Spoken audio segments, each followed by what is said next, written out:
O navio em que Teseu e os jovens de Atenas voltaram tinha 30 remos e foi preservado pelos atenienses até a época de Demétrio Falereu.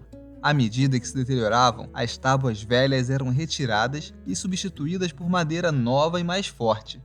O navio se tornou um exemplo permanente entre os filósofos para a questão lógica das coisas que crescem. Um lado sustentava que o navio continuava o mesmo, e o outro sustentava que não era o mesmo. Plutarco. Ao se ver em fotos antigas, você se reconhece. Esse sou eu. Mas ao mesmo tempo, também se dá conta de que você mudou com o passar dos anos. E hoje, esse eu é diferente daquele ali retratado. Afinal, você envelheceu, mudou o corte de cabelo e o jeito de se vestir, dentre tantas outras coisas. O seu jeito de pensar, as suas convicções e a experiência acumulada também são diferentes.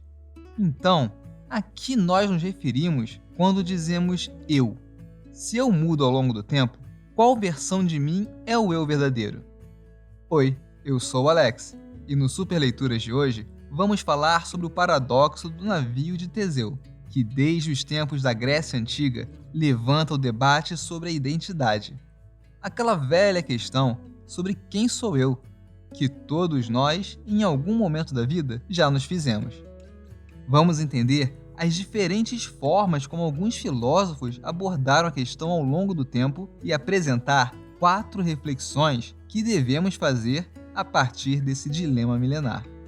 E para aqueles que fizerem as reflexões até o final, vou indicar um método infalível para te ajudar a identificar quem você é e quem você pode se tornar. Primeiro, vamos entender o que é o paradoxo do navio de Teseu, que surgiu pela primeira vez no livro Vidas Paralelas, do historiador Plutarco. Teseu foi um importante herói da mitologia grega, que livrou Atenas de uma brutal exigência de Minos, rei da ilha de Creta. Lá vivia o Minotauro, uma feroz criatura com corpo humano e cabeça de touro, aprisionado em um labirinto, de onde nem ele, nem outra criatura que ali havia entrado, jamais havia conseguido escapar. Para evitar que Creta atacasse Atenas, Minos exigia um tributo especial a cada 9 anos. 14 jovens, 7 homens e 7 mulheres, precisavam ser enviados a Creta e obrigados a entrar no labirinto. Sem conseguir encontrar uma saída, eles se transformavam em alimento para o Minotauro. Teseu, do alto da bravura de quem já havia derrotado outros monstros e vencido várias batalhas navais, se voluntariou a ir até Creta para colocar um fim nessa história. Navegou até lá com os demais jovens, enfrentou e matou o Minotauro. Depois, escapou do labirinto e trouxe todos de volta para Atenas. O paradoxo do navio de Teseu tem início nesse momento. Uma vez livres da exigência de Minos, com a morte do Minotauro, os atenienses decidiram preservar a embarcação usada por Teseu. Era o símbolo de sua vitória e libertação. De acordo com Plutarco, ela ficou ancorada no porto de Atenas por séculos. À medida em que as tábuas de madeira iam apodrecendo, elas eram substituídas e depois de muitos anos, todas as tábuas do navio haviam sido trocadas. Quando a última tábua é enfim substituída, aquele navio, que é venerado como símbolo da vitória sobre o Minotauro, não tem mais nenhuma parte original. Então responda, ele ainda é o mesmo navio de Teseu? Se você acredita que não, em que momento ele deixou de ser o navio de Teseu? Seria já quando a primeira tábua é substituída? Quando mais da metade é trocada? Ou apenas quando a última tábua original é retirada para dar lugar a uma nova? Vários filósofos de diferentes correntes e de todas as épocas já se debruçaram sobre o tema.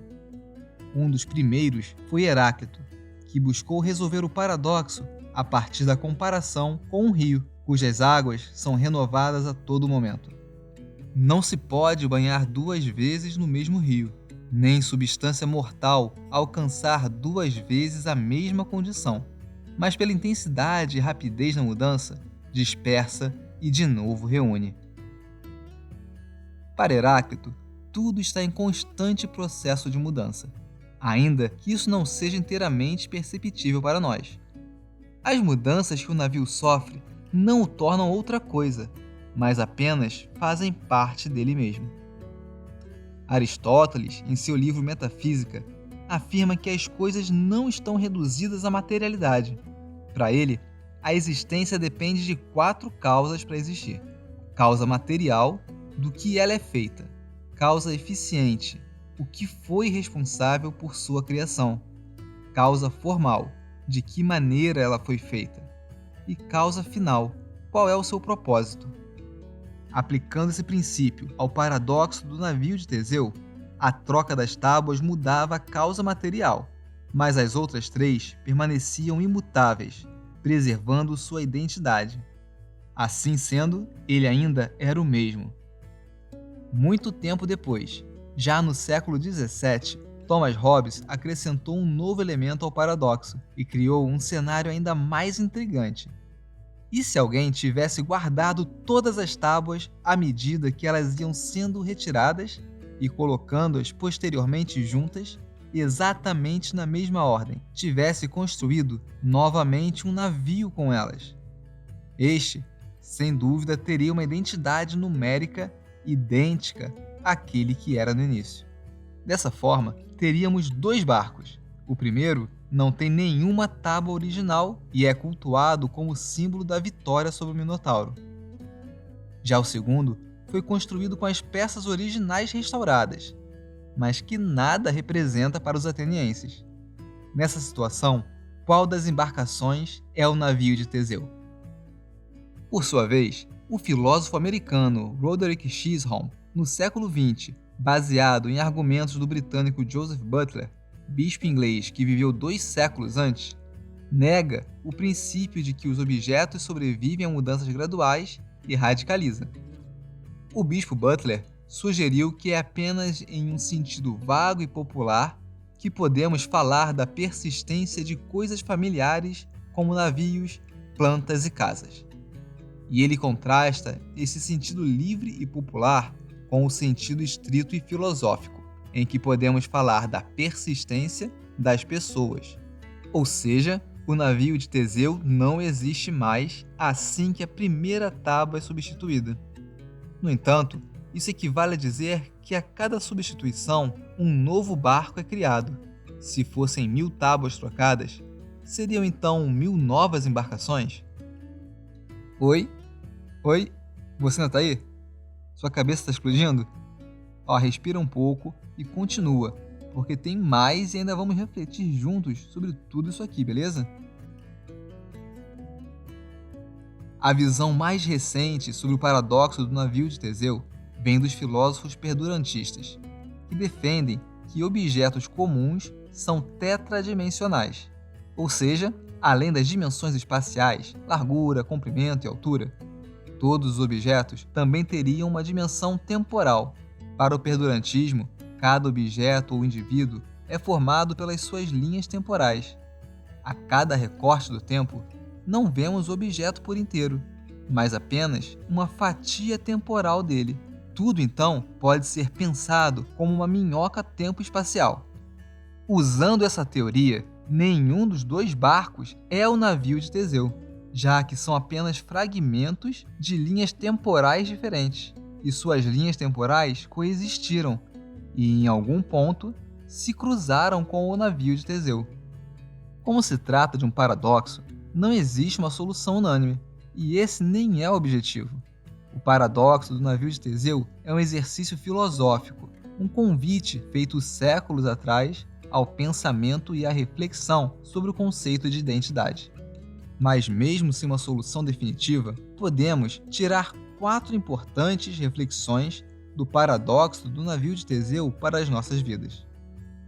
Deve-se pedir que se tenha mente sã num corpo são, embora, ao revés, tu peças algo mais e prometas nos templos. A alegoria das tábuas do navio pode ser comparada ao nosso corpo. A maioria das nossas células se renova, as da pele em algumas semanas, por exemplo, as do trato digestivo em poucos dias. Só que essa capacidade de regeneração é limitada e, com exceção de alguns órgãos em que há técnicas avançadas de transplante, não é possível substituir grandes partes do nosso corpo. Por isso, questione-se: você está cuidando bem do seu corpo?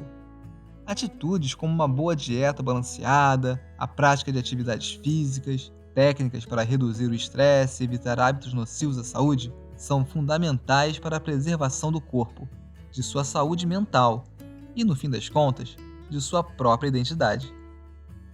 Imagine, pois, homens que vivem em uma morada subterrânea em forma de caverna. A entrada se abre para a luz em toda a largura da fachada.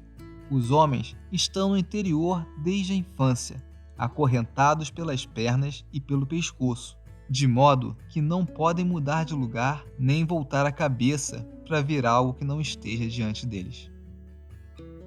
Como já vimos aqui no Super Leituras, no vídeo sobre o mito da caverna, é sempre mais cômodo permanecer na zona de conforto e se contentar com as sombras que nos são mostradas.